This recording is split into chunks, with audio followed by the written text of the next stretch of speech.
Well, earlier in the show, we heard from the project director for Northland Inc.'s initiative, Extension 350, where Northland farmers are coming together to learn how to lift profitability alongside environmental sustainability, as well as Genesis Energy and the uptake in solar energy.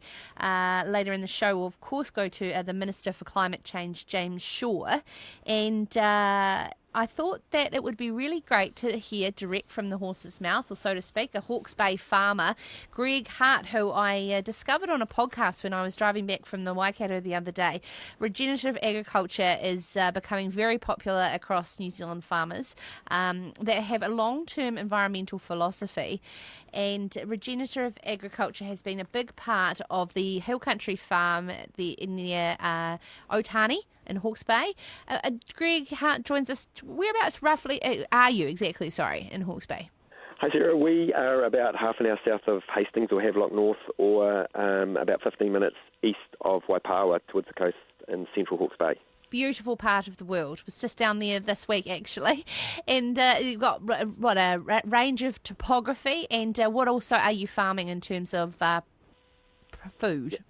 Okay, well, it is a mixture of flat land, some rolling country, and some steeper hills. And basically, we're a sheep and beef farm, but we are, transitioning to be what I consider something that is more sustainable in the long run, albeit I don't like using the sustainable word. But, so as well as basically beef is our main form of production and dairy heifer grazing, we also do have a little dairy on our farm that we milk. We milk about 35 cows through the summer and reared calves through the spring, and also feeding pigs. And so we're selling a bit of that produce and also using it for ourselves and the people visiting and living on the farm. And feeding the people through the Ecolodge that you have there as well. That's right. And also we have a portable hen house on the farm, which we tow around the farm. They get shifted weekly onto fresh pasture, and basically the idea of that is that they are following behind a mob of cattle and sort of spreading the manure and adding a bit of manure themselves and giving us some delicious eggs. Okay, so the term regenerative agriculture, could you please summarise that for our listeners and what that management practice means? Regenerative agriculture is basically about outcome focused, in that part of what we aim to do is to be increasing the biodiversity on our farm, and whether that be the trees, insects, birds, just life in general. The other thing is it is obviously hugely focused on the soil, and it is all about sequestering carbon and building the carbon levels in the soil, which results in a whole lot healthier produce coming out of that soil.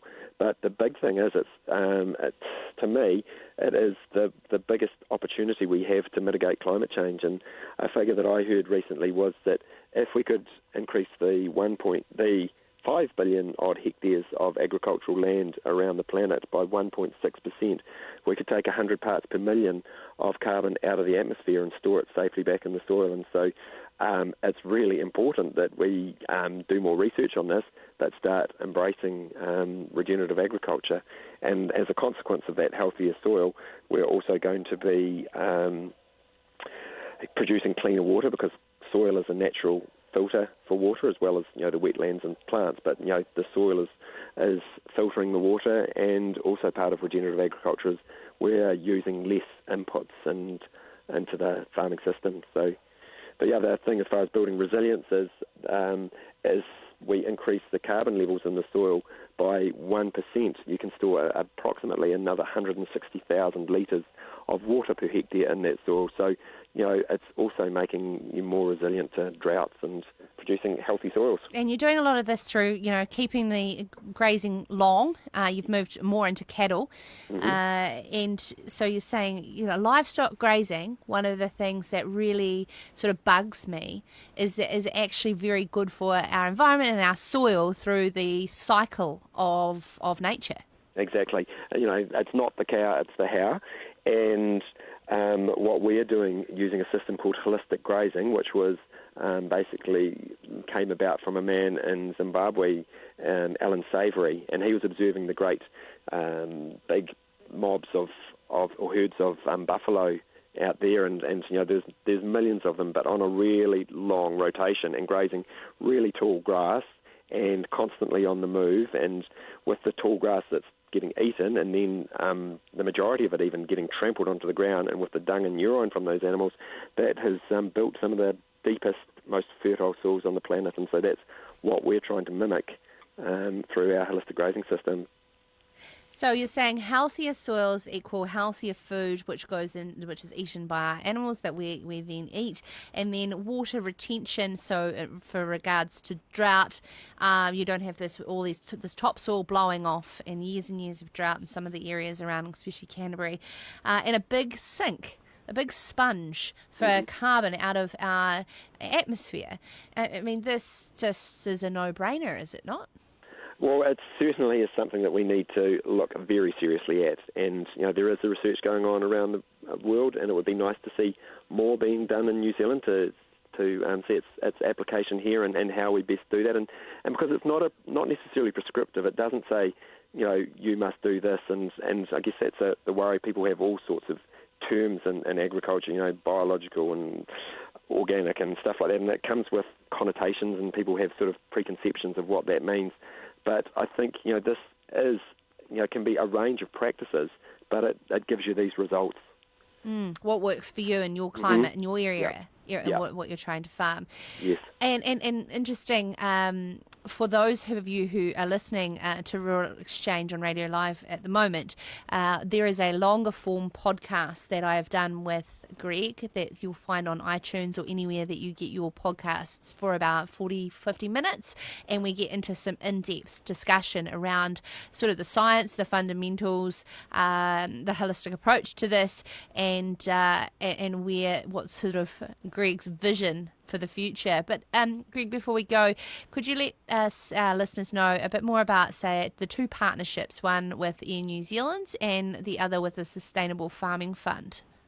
Yeah, the Air New Zealand one has been amazing. And back in late 2007, I realised that we need a whole lot more trees on our landscape, and on a limited farmer's budget, didn't have the money to do it. And so at the time, I was gathering a whole lot of air points on my Global Plus cards, and thought, well, I wonder if there's an opportunity for swapping air points for a tree planting program. And so I contacted Air New Zealand with that idea, and they said no. But they were just about to kick off the New Zealand Environment Trust, and we formed a partnership and put a plan in place and got a budget for 3 years, and over that time we planted 85,000 trees on the property. The vast majority of them are New Zealand natives, and we've fenced off and got a gully.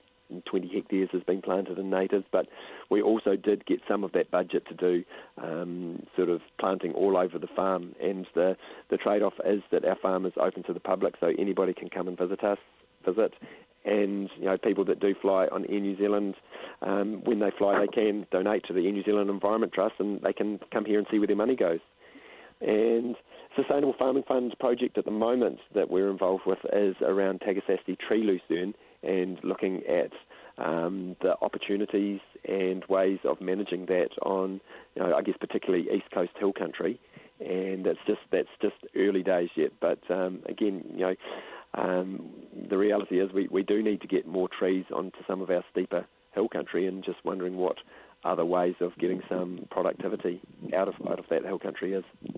Radio Live Rural Exchange.